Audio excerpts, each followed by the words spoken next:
Spring boot के series में ये आना थी कैसे हम YAML फाइल से और प्रॉपर्टीज फाइल से वैल्यू को रीड कर सकते with the help of profile configuration properties और प्रोफाइल्स के एनोटेशन को कैसे यूज कर सकते इन सब बारे टॉपिक के बारे में विद प्रॉपर डिटेल से समझ चुके हैं। ओके, अब हम इस वीडियो में बात करने वाले हैं JPA कॉन्सेप्ट के बारे में। तो JPA की हेल्प से क्या होता है कि हम जितने भी डाटाबेस रिलेटेड ऑपरेशन होती है सारी परफॉर्म कर सकते हैं। ओके, तो वन बाय वन हम ईच ऑपरेशन के बारे में समझेंगे विद प्रैक्टिकल। तो इस वीडियो में हम जाने वाले सेव ऑपरेशन के बारे में। तो चलिए इसके लिए सबसे पहले हम एक प्रोजेक्ट को क्रिएट करते हैं। ओके, तो यहाँ सिंपली मैं फाइल पे आता हूँ, फाइल पे आने बाद यहाँ न्यू पे क्लिक करूँगा, न्यू पे आने बाद यहाँ पे प्रोजेक्ट पे क्लिक कर दूंगा। ओके, यहाँ से स्प्रिंग स्टार्टर प्रोजेक्ट कर देंगे, देन यहाँ से नेक्स्ट पे क्लिक कर देंगे।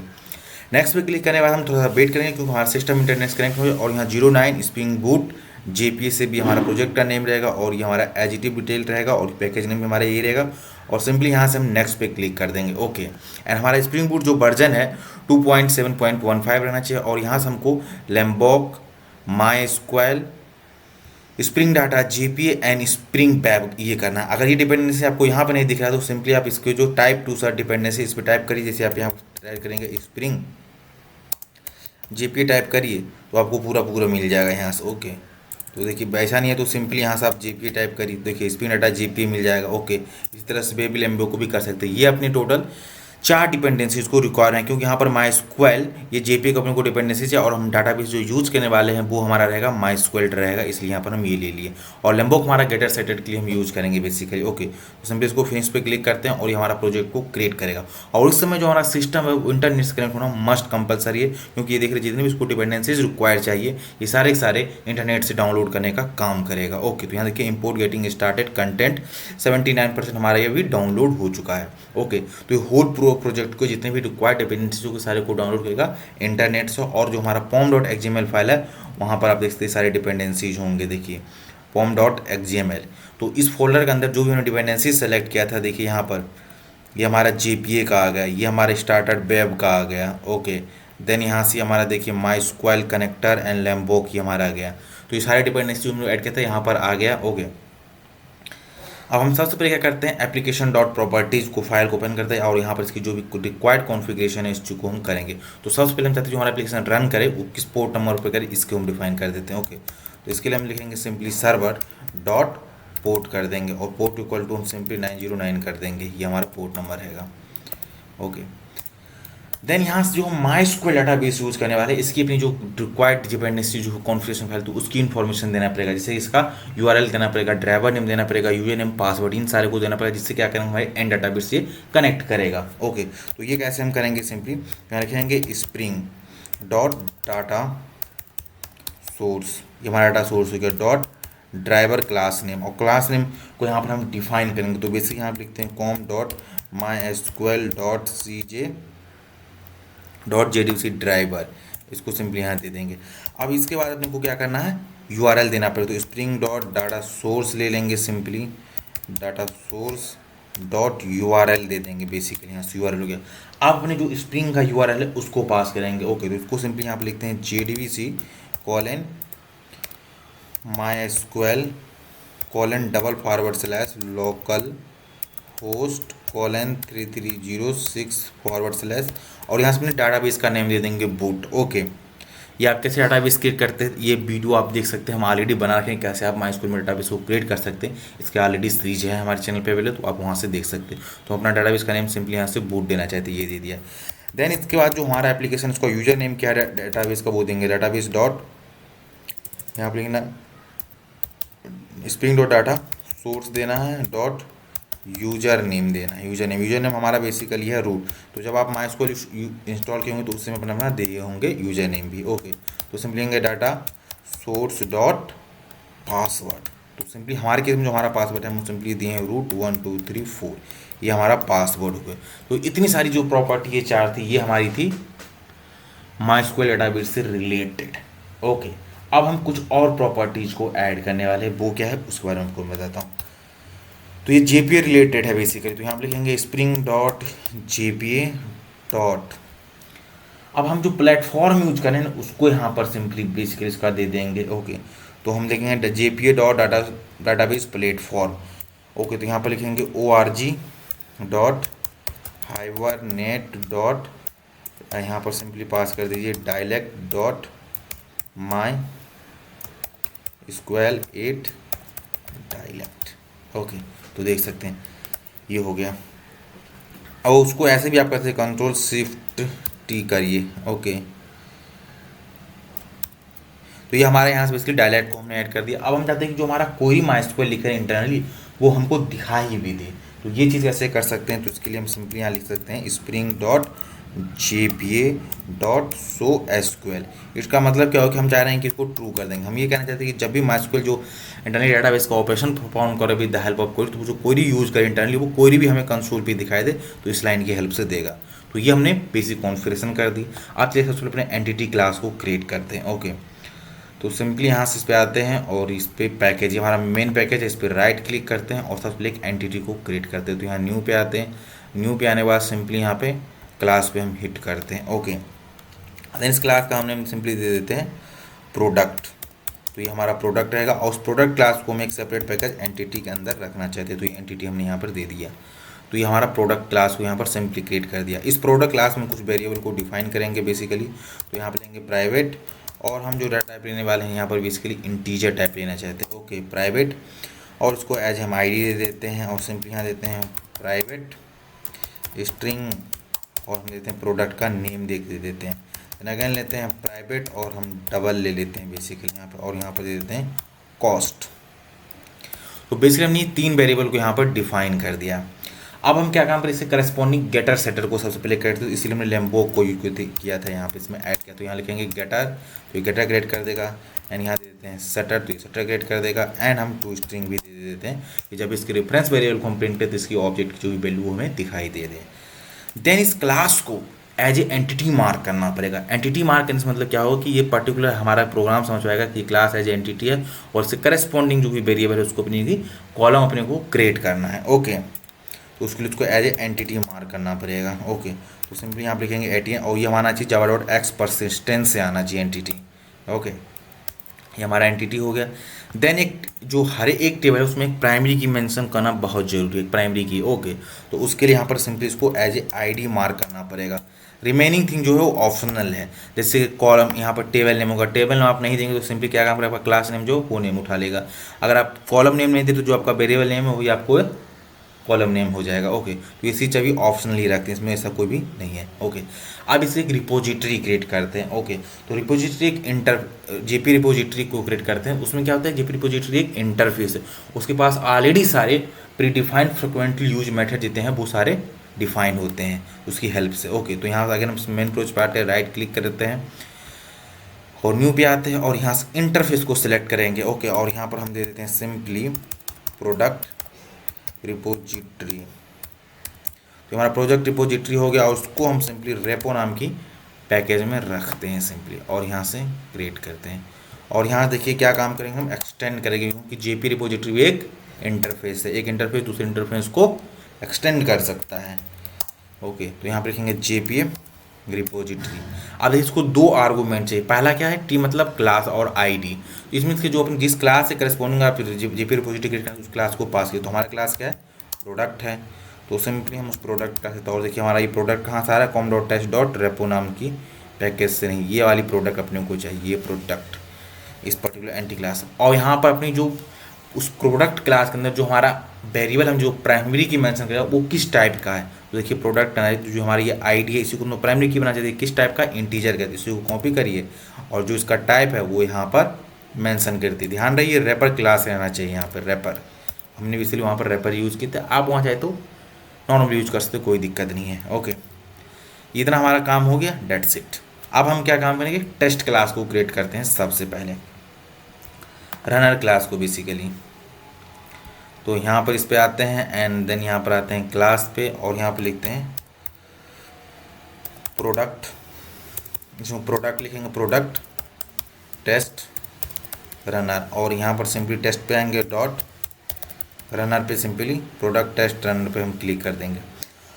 अब इस क्लास को एज हम कंपोनेंट सबसे पहले मार्क कर देंगे, इसका बीन क्रिएट होकर स्प्रिंग कंटेनर पास ले जाए और यहाँ से उसको हम इम्प्लीमेंट करेंगे command command line runner interface, और यहाँ से लिख देंगे कमांड लाइन रनर इंटरफेस, और इसके पास एक मेथड है, उस मेथड को अपने को ओवरराइड करना पड़ेगा बेसिकली। तो सिंपली इस पर क्लिक करते हैं और देखिए ऐड अनइम्प्लीमेंटेड मेथड पर क्लिक करेंगे तो ये मेथड हमारा इम्प्लीमेंट हो गया। Okay right. अब देखिए जहाँ पर ये हमारा जीपी रिपोजिटरी है, तो यहाँ बोला था जीपी रिपोजिटरी के पास प्री डिफाइंड बहुत सारे क्लास है, उसकी हम हेल्प से अपने अचीव ऑपरेशन परफॉर्म करते हैं। जैसे जीपी रिपोजिटरी पे आएंगे, इस पर राइट क्लिक किए, देखिए यहाँ पर जीपी रिपोजिटरी हमारा एक क्लास है, और इसके अंदर आप आइए, देखिए फाइंड ऑल मेथड है। इस मेथड को जो आप कॉल कीजिए, जितने आपके पास पर्टिकुलर डाटा रहेगा पूरे लाकर यहाँ पर दे देगा। ओके, फाइंड ऑल है, इसकी बहुत सारे टाइप है। फाइंड ऑल बाय आईडी पास करिए, उसको भी इस पर भी आप यहाँ पर ले सकते हैं। ओके, इसके बाद बहुत सारे मेथड है, जैसे कंट्रोल ओ करिए, टाइप करिए सेव, देखिए save all, save and flush. Okay, इसके ऐसे इसके पास बहुत सारे मेथड हैं। और ये जो जेपी रिपोजिटरी है इंटरनली देखिए किसको यहाँ से ये एक्सटेंड कर रही है, ये भी मैं आपको दिखाता हूँ। Pagination, sorting and query by example. Okay, इन सब को ये एक्सटेंड कर रहा है। और सब पेजिनेशन के लिए होते हैं क्वेरी बाय एग्जाम्पल, इसका भी अपना एक सब आगे जब हम बढ़ेंगे तो इन सब चीज़ को पढ़ेंगे, अभी नॉर्मली इनका तो फोकस नहीं करते हैं। अब देखिए यहाँ पर ये जो पेजिनेशन है सॉर्टिंग रिपोजिटरी, ये किसमें करंट रिपोजिटरी कर रहा है, और करंट रिपोजिटरी पास जाएगा, देखिए यहाँ पे सेम मेथड है, और इसी मेथड की हेल्प से हम सेव ऑपरेशन परफॉर्म कराने वाले हैं। ओके, तो चलिए इन सबको मैं कट करता हूँ और आपको इसको सेव ऑपरेशन परफॉर्म करके दिखाता हूँ। तो अब सबसे पहले क्या काम करें, टेस्ट रनर जो हमारा है इसके अंदर आएंगे, और जो हमारा जीपी रिपोजिटरी है उसका वेरिएबल को यहाँ डिफाइन करेंगे। तो प्राइवेट लिखेंगे और यहाँ से सिंपली देंगे प्रोडक्ट रिपोजिटरी अपने को चाहिए, तो यहाँ से इसको देंगे प्रोडक्ट रिपोजिटरी, ये रहेगा, और उसको हम एज ए रेफरेंस रेपो देते हैं, और इसको ऑटो वायर कर देंगे, जिससे क्या इसका ऑब्जेक्ट स्प्रिंग कंटेनर पास होगा, वहाँ से लाकर इसमें इंजेक्ट कर देगा। ओके, ये हो गया।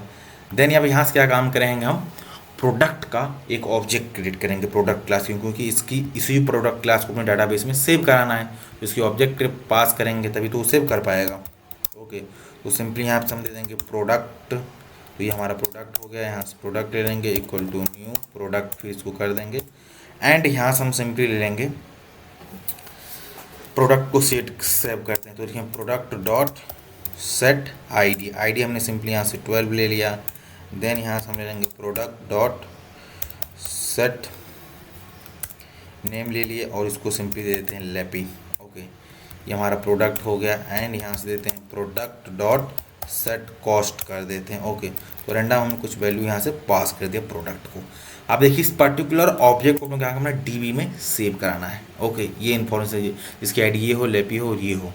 ओके, तो सबसे पहले अपने माई एक डाटाबेस का एसक्यूएल योग को ओपन करता हूँ। आप यहाँ चाहे कमांड लाइन पूजा माई एसक्यूएल का तो उसको भी यूज़ कर सकते हैं। ओके, और वर्क बेंच बुक को भी यूज़ कर सकते हैं। तो यहाँ पर मैं एसक्यूएल योग कर रहा हूँ, और हमने जो डाटाबेस नेम दिया था वो क्या था, बूट था। तो उस बूट के अंदर आएंगे और टेबल को एक्सपेंड करेंगे, और यहाँ से प्रोडक्ट नाम की टेबल है तो सबसे पहले है, तो उसको हम डिलीट कर देते हैं। ओके,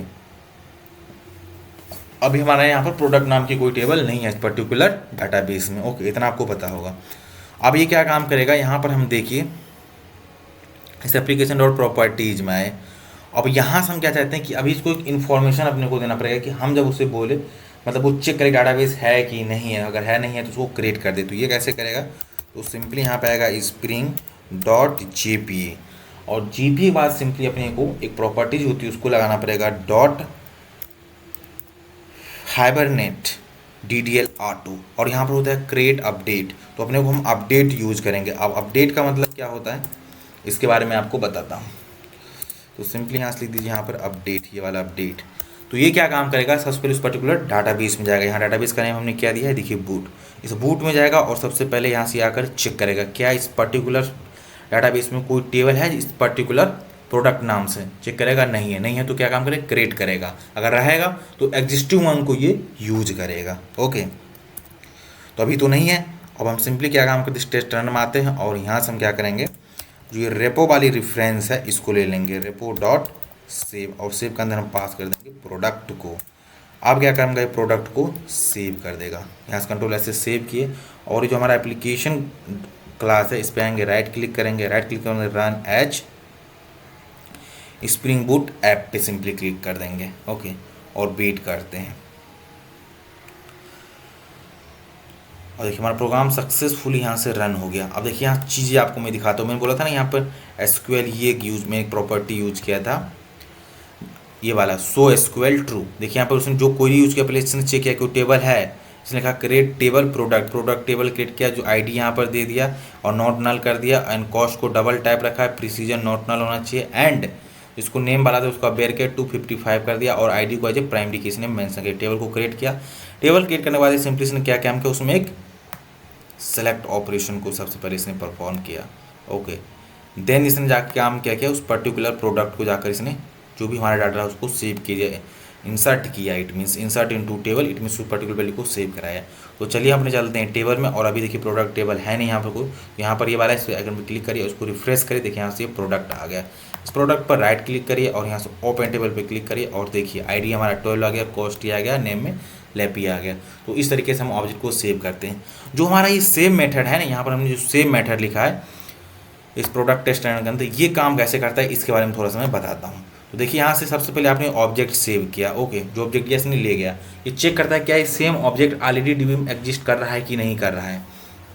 तो सबसे पहले जाकर चेक करता है डाटाबेस जो उसके आईडी है प्राइमरी किस कोई टेबल एग्जिस्ट मतलब रिकॉर्ड है कि नहीं। अगर है तो चेक करता है कि जो उसके अंदर रिकॉर्ड है जैसे लैपी है और आईडी नेम सेट है, ये सब सेम ही डाटा है कि नहीं है। अगर सेम नहीं है तो वो सेम वो अपडेट कर देता है, अगर नहीं रहता है तो नया क्रिएट कर देगा। अगर डाटा में कोई चेंजेस हुआ है तो सिंपली जाकर उसको अपडेट कर देगा। अगर कोई चेंजेस नहीं हो तो सिंपली उस पर्टिकुलर क्वेरी को रिटर्न मतलब उसी डाटा को रिटर्न कर देगा। जैसे कि मैं आपको अगेन दिखाता हूँ, इस पर्टिकुलर प्रोग्राम को मैंने क्लोज कर दिया। यहाँ से एप्लीकेशन पे आते हैं, सर्वर मैंने बंद कर दिया था, और यहाँ से आते हैं रन एज। देखिए अभी एक चीज़ मैं आपको दिखाना चाहता हूँ कि इस प्रोडक्ट में देखिए इसका ID 12 है, नेम भी यही है और कॉस्ट भी सेम ही है। और इस समय देखिए तो क्या ऑपरेशन, कोई भी चेंजेस नहीं, कोई एक ही ऑपरेशन परफॉर्म हुआ। इसने गया चेक किया डाटाबेस में कि एजिटिव डाटाबेस में भी इसका ID 12 भी है, नेम भी यही है और कॉस्ट भी है। तो ना ये सेव ऑपरेशन परफॉर्म किया, ना ही ये अपडेट ऑपरेशन परफॉर्म किया। जो ऑब्जेक्ट है उसी को देखिए सेलेक्ट ऑपरेशन चलाया और छोड़ दिया। ओके, तो इसको अगर यहाँ कंट्रोल वंस करेगा तो लोकल वेरिएबल देखिए प्रोडक्ट को ये रिटर्न कर दे रहा है। ओके, तो इस प्रोडक्ट को यहाँ से अगर आप चाहें system.out.println से सेव को डाल दीजिए इसके अंदर। ओके, एंड यहाँ से अगेन मैं सर्वर को यहाँ से बंद करता हूँ और इस एप्लीकेशन पे आता हूँ और चलाता हूँ, राइट क्लिक करता हूँ, रन एज, इसके बेस पे एप्लीकेशन को रन करता हूँ। अगेन देखिए यहाँ पर कोई ऑपरेशन अभी परफॉर्म नहीं होगा, एक सिंगल क्वेरी चलेगा वो सेलेक्ट का। देखिए यहाँ से सिंपली एक सेलेक्ट का क्वेरी चला और सेलेक्ट क्वेरी ने क्या रिटर्न अपने को यहाँ से कर दिया था, इस प्रोडक्ट का ही तो ऑब्जेक्ट यहाँ से रिटर्न कर रहा था। ये प्रोडक्ट यार ऑपरेशन रिटर्न किया और मैंने इसको प्रिंट कराया तो देखिए यहाँ पर ID इसका 12 और ये आ गया। अगर इसके अंदर कोई आप चेंजेस कर दीजिएगा ना, देखिए यहाँ पर अगर लैपी है और मैं लैपी कर देता हूँ, लैपी को मैं आगे ना कर देता हूँ, लैपटॉप कर देता हूँ, तो देखिए अब इसके डाटा में चेंज हो गया। ओके, हल्का सा इसका चेंज हो गया। तो अगेन अपने कोई सर्वर को बंद करना पड़ेगा। अब मैं अगर रन करूँगा तो ये अगेन जाएगा इस पर्टिकुलर डाटा लेकर डीबी में चेक करेगा या कोई 12 नाम से ID एग्जिस्ट कर रहा है। हाँ एग्जिस्ट कर रहा है, तो चेक करेगा कि उसका नेम क्या ये है और कॉस्ट भी यही है। चेक करेगा नहीं कॉस्ट तो यही है लेकिन इसका नेम डिफरेंट है, तो ये क्या काम कर देगा, उस पर्टिकुलर एग्जिस्टिंग रिकॉर्ड को अपडेट कर देगा। ओके, तो देखिए यहाँ पर नेम में भी क्या आ रहा है, लैपी आ रहा है, और देखिए हमारे डाटाबेस में भी देखिए नेम क्या आ रहा है। उसको अगेन रिफ्रेश करता हूँ तो देखिए लैपी हो जाएगा, लेकिन जैसे मैं इस प्रोग्राम को चलाऊँगा इसको अपडेट करके लैपटॉप कर देगा। ओके, देखिए कितना ब्यूटीफुल इसका क्वेरी का एग्जांपल है। रन एज, अगेन हम आते हैं स्प्रिंग बूट पर और हिट करते हैं और अपडेट करते हैं। तो देखिए सबसे पहले क्या काम करेगा, अपडेट क्वेरी को चलाएगा और वेट करिए यहाँ से। देखिए इसने क्या सेलेक्ट ऑपरेशन चलाया और मतलब सेलेक्ट मतलब जाकर चेक किया कि ID बेसिस पे जो हमने ID डाला था ना 12 उसको where product ID equal to 12, इसने कहा कि प्रोडक्ट ID इक्वल टू 12 को एग्जिस्ट कर रहा है। हाँ एग्जिस्ट ने देखा एग्जिस्ट कर रहा है, उनका अपडेट कर दो। किसको अपडेट करना है, देखिए यहाँ पर कॉस्ट को भी अपडेट कर दिया और नेम को भी, जहाँ ID इक्वल टू 12 हो। तो अगर अब आप देखिएगा ना तो नेम में क्या आ रहा है, लैपटॉप आ रहा है, कॉस्ट में आ रहा है। और अगर हम DB को भी रिफ्रेश करेंगे तो यहाँ देखिए अभी क्या है, लैपी लगेंगे। देखिए इसको रिफ्रेश करूँगा देखिए लैपटॉप हो गया। ओके, लेकिन अगर यहाँ से मैं ID, इस सारा ऑपरेशन क्या हो रहा है बेस्ड ऑन ID हो रहा है, लेकिन अगर ID को मैं अगर 12 कर दूँ तो सबसे पहले जाएगा चेक करेगा कि 30 नाम से कोई ID अवेलेबल है हमारा पर्टिकुलर टेबल में, नहीं रहेगा तो नया रिकॉर्ड को क्रिएट करके देगा। ओके, तो अगेन यहाँ से आते हैं एंड राइट क्लिक करते हैं, यहाँ से इस मेन क्लास अपने को राइट क्लिक करना पड़ेगा। तो यहाँ से आते हैं राइट क्लिक करते हैं and run as Java application पे ना कर स्प्रिंग बूट ऐप पे करेंगे, हिट करेंगे। ये चेक करेगा कि इस पर्टिकुलर 13 IDs कोई अवेलेबल रिकॉर्ड है।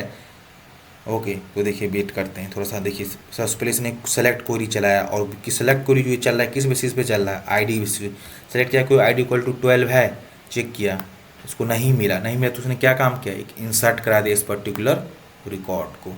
रिकॉर्ड को इंसर्ट करने के बाद सिंपली जो ऑब्जेक्ट हमने सेव कराया था उसी को इसने रिटर्न, हमने पर्टिकुलर सेव नाम वैल्यू में रिटर्न करवाया और उसको यहाँ से सेव करा और हमारा देखिए रिकॉर्ड 13 आईडी से सेव हो गया।